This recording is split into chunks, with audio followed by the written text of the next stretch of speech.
Iya, ditempel. Bisa terus masuk. Ini yang ibu bantu hampir selesai. Ada 20 buah rumah. Ini karena supaya tahan gempa, jadi bentuknya persegi persis gitu. Iya. Jadi nggak boleh. Kalau dia memanjang itu goyangannya tinggi, jadi makanya jadinya agak. Iya, jadi kalau memanjang itu goyangan, kalau ada gempa goyangannya semakin besar. Jadi makanya bentuknya harus kompak. Ini 6 kali 6 harus kotak.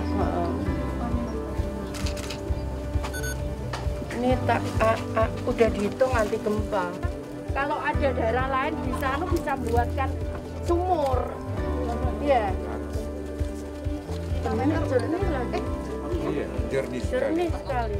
Awas jatuh itu barang. Ini tinggal kamu ngambil siapa namanya? Zaki atau Pulung, kamu ngambil sampel, nanti kita cekkan di laboratorium. Airnya. Kalau layak minum, nggak usah dimasak.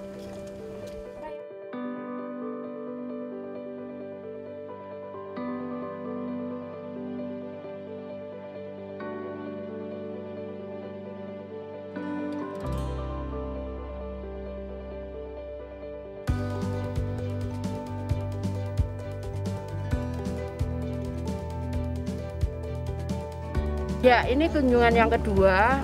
Kunjungan pertama 1 tahun lalu saat pasca bencana kami ke sini.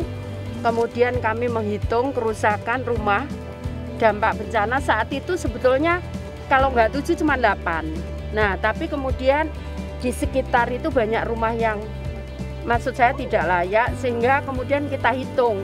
Nah, kita bantulah 20, tapi tadi masih kurang katanya. Ya, seperti itu. Dan rumah ini kita desain tahan gempa. Jadi batunya khusus, makanya batunya khusus, kemudian dan nanti ini semua ramah lingkungan. Kita akan gunakan listrik tenaga surya, solar cell. Nah, kemudian yang berikutnya, kenapa tujuannya supaya mereka juga tidak bayar, karena kan mereka juga dari keluarga nggak mampu. Nah, yang berikutnya kita akan lakukan pemberdayaan selain kelengkapan untuk air.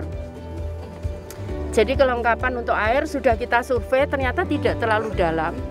Jadi kita akan naikkan nanti ke tandon, nah kemudian baru dialirkan. Nah, berikutnya adalah kita juga lakukan pemberdayaan, ada ternak kambing, ternak ayam, ternak sapi, kemudian tanam sayuran. Nah, sekarang lagi kita jajaki adalah menanam bunga matahari yang digunakan untuk bisa membuat minyak goreng. Nah, itu yang kita akan jajaki untuk nanti kita bisa berdayakan. Kami kerjasama dengan ITS dan IPB untuk pemberdayaannya dilakukan oleh IPB, kemudian untuk bangunan tahan gempanya ini dilakukan oleh ITS. Nah, kemudian yang berikutnya kita akan bangun community center, itu yang bisa digunakan dengan teknologi ada wifi-nya yang free, kemudian ada tempat pembelajaran untuk anak-anak bisa misalkan video conference, itu sudah ada peralatannya yang lengkap di samping perpustakaan. Kami menggandeng Perpustakaan Nasional untuk mengisi buku-bukunya. Kemudian kami menggandeng Telkom untuk free wifi-nya dan peralatan-peralatan komputer dan lain-lain. Jadi nanti ada ruang komputer, nanti bisa digunakan untuk mama-mama juga menjahit, untuk tenun dan sebagainya, community center. Saya sudah berkirim surat untuk, karena ini bagian lahan dari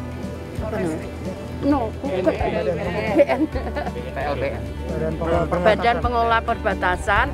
Saya melakukan izin untuk menggunakan lahan ini untuk community center di sini, untuk warga di sini, dengan harapan anak-anak nanti belajar menggunakan teknologi bisa, kemudian ada komputernya sehingga mereka tidak perlu, cukup mereka datang ke sini dan mereka bisa gunakan semuanya, juga untuk pemberdayaan masyarakatnya.